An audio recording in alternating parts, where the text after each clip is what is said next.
ভূস্বর্গ বলা হয় কাশ্মীরকে। সেই কাশ্মীর আবারও রক্তাক্ত।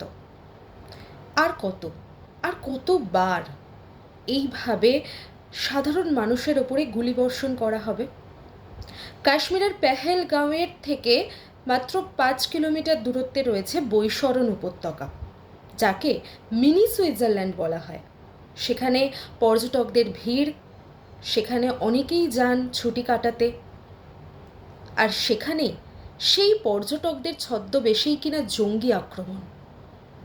ভাবা যায়?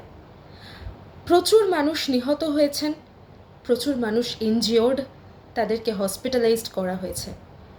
কিন্তু এইভাবে নাম বেছে বেছে তুমি কোন ধর্মের সেইটা জেনে তারপর তাদের ওপর অত্যাচার এবং তারপর নির্মমভাবে তাদেরকে হুমকি দিয়ে নিহত করা, মারা, এবং তারপরে সেই পরিবারকে হুমকি দেওয়া যে যাও দেশের প্রধানকে বলে এসো, মেনে নেওয়া যায়?